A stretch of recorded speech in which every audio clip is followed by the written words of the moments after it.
Fakultas Ekonomi, Program Studi S1 Akuntansi, semester 5. Kali ini saya akan menjelaskan sesi pertemuan 11 dengan dosen mata kuliah Akuntansi Sektor Publik, Bapak M. Hadi Ali Akbar Tanjung, beserta gelarnya. Dari kami, tugas kelompok untuk pertemuan 11, saya akan menjelaskan mengenai sistem reward dan punishment, sebuah perbandingan antara sektor publik dan bisnis. Kemudian di pertemuan 12, ada rekan saya yang akan menjelaskan materi tersebut.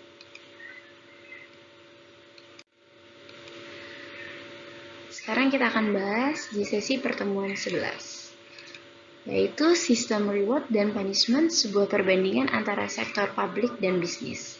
Di bab ini akan dibahas mengenai pengimplementasikan reward dan punishment pada sektor pemerintahan dan bagaimana bentuk penerapannya, dampak yang akan didapat apabila pengimplementasikan reward dan punishment dilakukan terhadap kinerja pelaksananya.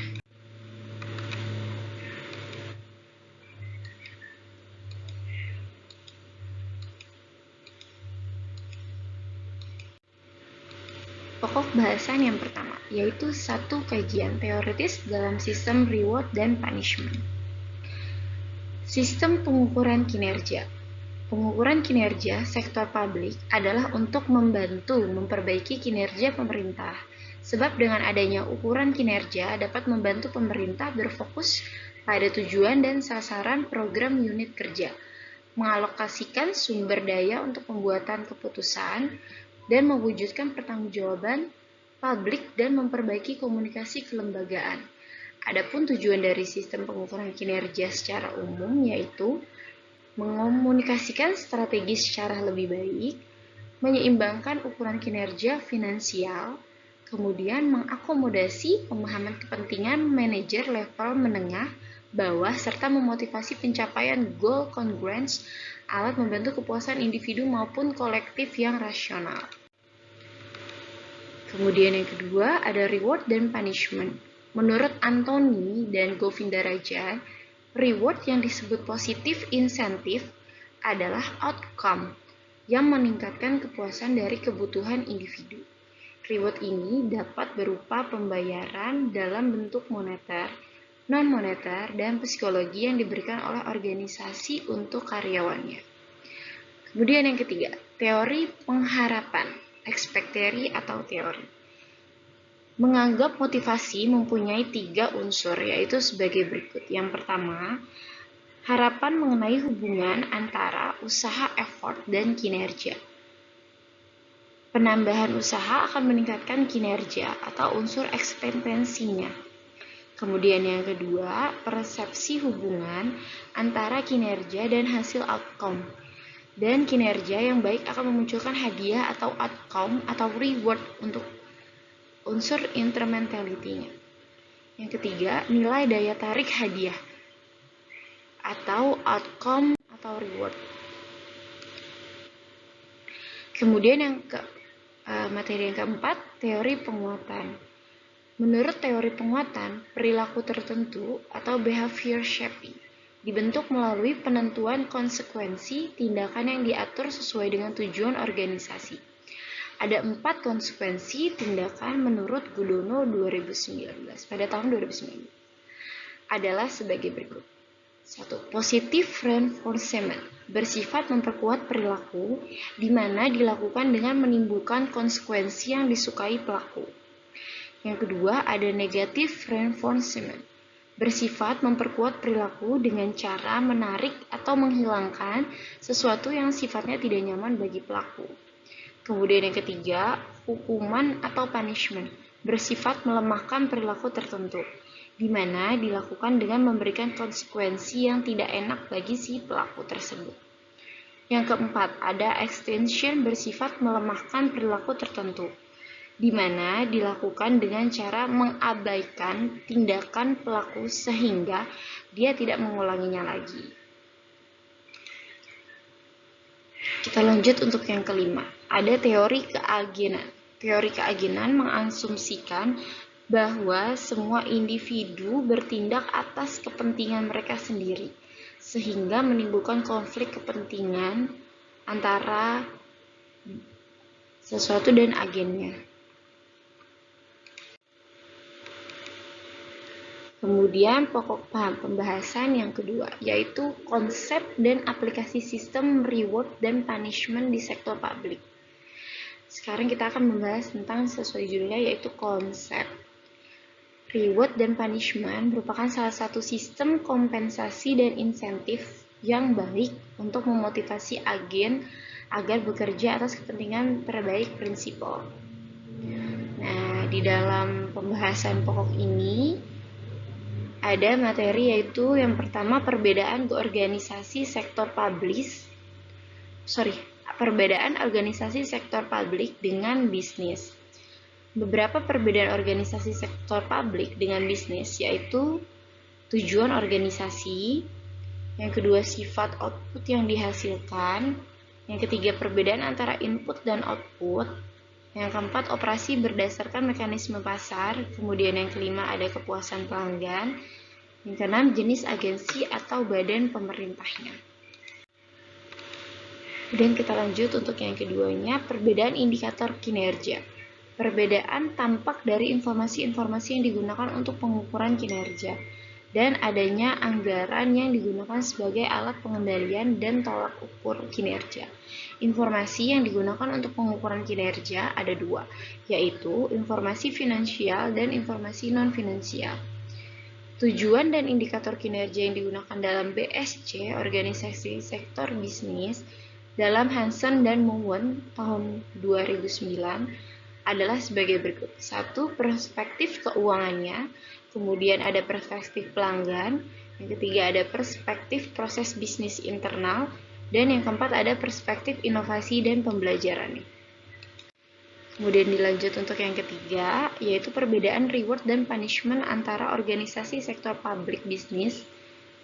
Hubungan antara prinsipal dan agen menghasilkan 3 kategori konseptual berdasarkan sifat aliran informasi yang asimetri antara pihak yang ada menurut Dickson pada tahun 2002 dan berpengaruh ke skema kompensasi optimal. Hal tersebut dapat menimbulkan masalah. Ketiga, kategori tersebut adalah yang pertama ada moral hazard. Berarti tindakan agen mempengaruhi pemberian imbalan milik prinsipal. Yang kedua, ada adverse selection. Berarti agen mempunyai sejumlah informasi private pada saat kontrak dengan prinsipal sedang dipertimbangkan, di mana kontrak tersebut menawarkan reward yang pantas kepada agen. Yang ketiga, ada a costly outcome verification scheme. Adalah skema seperti audit yang oleh prinsipal untuk memverifikasi outcome yang dihasilkan oleh agen. Kemudian di pertemuan 12 nanti akan dijelaskan oleh teman saya, Tika Sulastri. Sekian untuk sesi pertemuan 11-nya. Assalamualaikum warahmatullahi wabarakatuh. Saya Tika Sulastri dari kelas 05 Sake 003. Di sini saya akan presentasikan mengenai pertemuan 12, yaitu Public Sector Accounting dan Budgetary Accounting. Anggaran menjadi sangat penting dan menjadi peran utama karena anggaran merupakan suatu objek dalam akuntansi sektor publik, sekaligus merupakan focal point dalam akuntansi sektor publik. Pertama yang akan kita bahas yaitu mengenai situasi internasional atas penggunaan basis akrual. Dalam akuntansi pemerintahan, penerapan dasar akrual adalah salah satu reformasi yang dipilih oleh banyak negara, di antaranya yaitu Amerika, Denmark, Belanda, Islandia, atau Kanada. Negara-negara tersebut serius mempertimbangkan untuk memperluas aplikasi pengguna dasar akrual. Sedangkan Swedia telah memutuskan untuk menempatkan sistem ini dalam praktik penganggaran pada tahun 2004. Namun negara Korea Selatan atau Swiss sedang dalam mempertimbangkan untuk memproduksi dasar akrual terhadap penganggaran secara keseluruhan. Yang kedua adalah jenis-jenis anggaran sektor publik. Jenis-jenis anggaran sektor publik terbagi menjadi dua. Yang pertama adalah anggaran tradisional atau anggaran konvensional. Adalah suatu cara menyusun anggaran di mana tidak didasarkan pada atas pemikiran dan analisa rangkaian kegiatan yang harus dilakukan untuk mencapai tujuan yang telah ditentukan. Anggaran tradisional juga merupakan pendekatan yang paling banyak digunakan di negara-negara berkembang saat ini. Yang kedua adalah public dengan pendekatan New Public Management adalah suatu cara penyusunan anggaran berfokus pada manajemen sektor publik yang berorientasi pada kinerja, bukan berorientasi pada kebijakan. Yang ketiga yaitu penerapan akuntansi sektor publik di Indonesia. Salah satu bentuk penerapan teknik akuntansi sektor publik adalah pada organisasi BUMN. Konsekuensi yang harus ditanggung oleh BUMN sebagai perusahaan publik adalah menonjolkan keberadaannya sebagai agen of development daripada sebagai business entity. Terlepas dari itu semua, bahwa dorongan terhadap praktik akuntansi sektor publik dalam organisasi pemerintahan di Indonesia dengan status hukum yang jelas baru ada sejak berlakunya Undang-Undang Nomor 17 Tahun 2003. Yang keempat, mengenai anggaran sektor publik. Fungsi anggaran dalam manajemen organisasi publik terbagi menjadi beberapa. Yang pertama, anggaran sebagai alat perencanaan, pengendalian, kebijakan, politik, alat koordinasi dan komunikasi, penilaian kerja dan motivasi.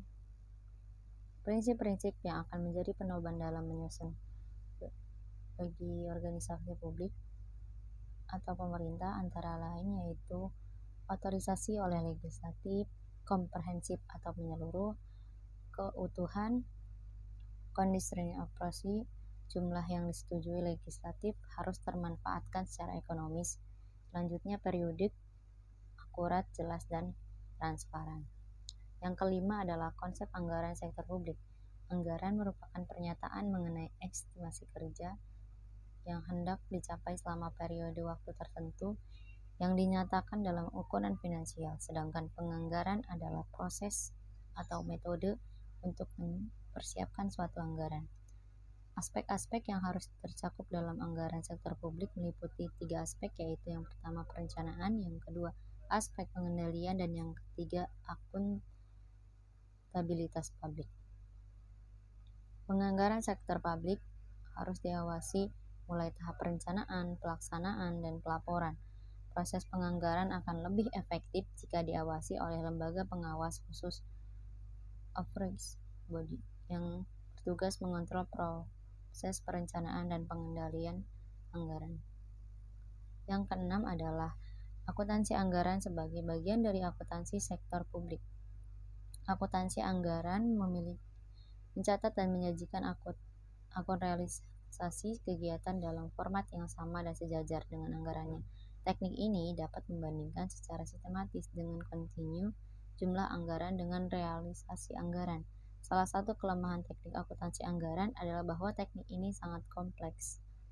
Menurut Maradiasmo 2009 dan Ritonga 2010, tujuan utama teknik ini adalah untuk menekan peran anggaran dalam siklus perencanaan, pengendalian, dan akuntabilitas. Anggaran merupakan objek dari akuntansi sektor publik, sehingga akuntansi anggaran menjadi bagian utama dari akuntansi sektor publik. Dan tentu, perkembangan akuntansi anggaran tidak bisa lepas dari perkembangan konsep dan aplikasi penganggaran yang dianut dari suatu negara atau pemerintahan. Sekian dan terima kasih. Kurang lebihnya mohon maaf. Wassalamualaikum warahmatullahi wabarakatuh.